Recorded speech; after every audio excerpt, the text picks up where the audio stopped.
There's one thing about Zakir Naik that makes people really think that he knows what he's talking about, and that's when he's able to share facts randomly and very quickly from the top of his head in such a manner that makes you think, wow, he is a really intelligent man. But a friend of mine sat down and went through a 5-minute talk of his once, and in that 5 minutes he was able to make over 25 mistakes. Charles Darwin went on an island by the name of Calotropis. There is no such island as the Calotropis Islands anywhere. It was actually the Galapagos Islands that Darwin visited, where he found finches. And there he found birds pecking at niches. These finches do not peck at niches, as Naik says. They lived in separate ecological niches. Depending upon the ecological niches they pecked, the beak kept on becoming long and short. The differences Darwin observed between these finches were far more than simply beak length. They included differences in color, size, mating behavior, songs, and preferred food. This observation was made in the same species, not in different species. Darwin's observations of varying beaks were made on 14 different species of finches, not just one, as Dr. Naik claims. The beak length actually did not vary within the species. Charles Darwin wrote a letter to his friend Thomas Thompson.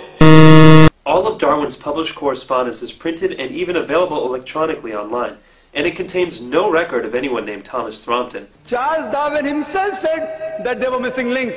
He didn't agree with it.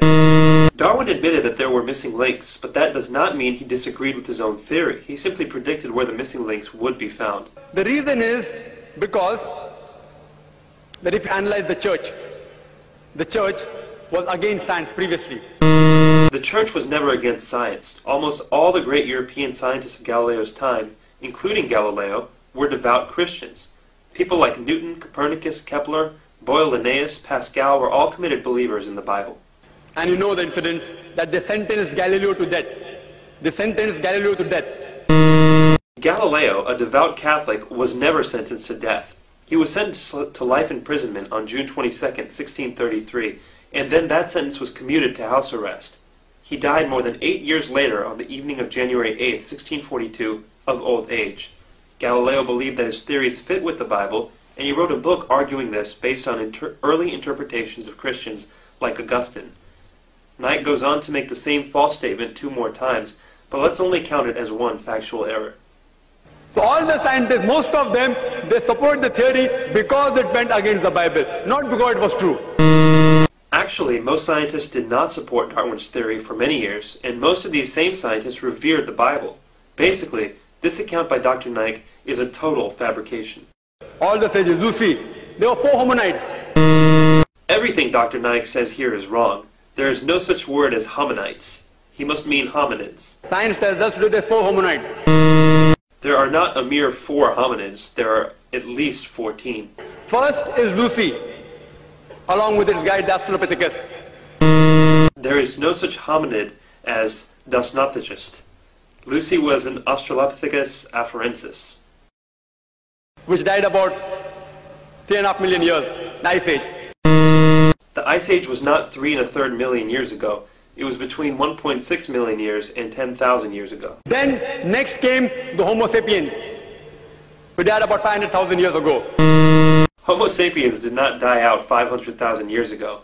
You and I, and even Zakir Naik, are Homo sapiens. Then came the Neanderthal man. According to evolutionary theory, Neanderthal man was not on the direct line to modern man, but an Ice Age offshoot. The Neanderthal man, who died 100 to 40,000 years ago. Neanderthal man went extinct 30,000 years ago, not 100 to 40,000 years ago. Then came the 4th stage, the Cro-Magnon. Cro-Magnon man is the same thing as Homo sapiens, which Naik had mentioned as a different earlier species. There is no link at all between these stages. Actually, evolutionary biologists have found many examples of what they claim to be links between these stages. For example, Homo habilis, Homo ergaster, and Homo heidelbergensis. If you know of Sir Albert Georgi, who got the Nobel Prize for inventing the vitamin C. Georgi didn't invent vitamin C, he discovered it. Vitamin C is a naturally occurring substance that doesn't need to be invented. He wrote a book, The Crazy Ape and Man, against Darwin's theory. Albert said Georgi's book was not called The Crazy Ape and Man, but simply The Crazy Ape, and it was not a refutation of evolution, but a sociological commentary. If you know about Rupert Stalbert, this person wrote a new theory of evolution against Darwin's theory. Who is Rupert Stalbert? I can find no trace of anybody with that name. From the apes. If you know of Sir Frank Salisbury, he was a biologist. Naik quotes one unknown person after another. Who is Sir Frank Salisbury? Again, vigorous searching can find no trace of anybody with that name. But to give Naik the benefit of the doubt, this will not be counted as a factual error. If you know about Whitemeat, Sir Whitemeat. Whitemeat? Who is Sir Whitemeat? For the fourth time, no trace can be found of anybody with this name. At lower levels, an amoeba, at lower species level, amoeba can change to paramecia. There is no such thing as paramecia. Perhaps he means paramecium. But the evolutionary change of an amoeba to a paramecium is far more dramatic biologically than the relatively small biological difference between apes and humans. According to Francis Crick, who's authority in this field, he said it is unimaginable. There is no such person as Francis Crick. Naik probably means Francis Crick, the co-discoverer of DNA. Francis Crick believes fully in evolution.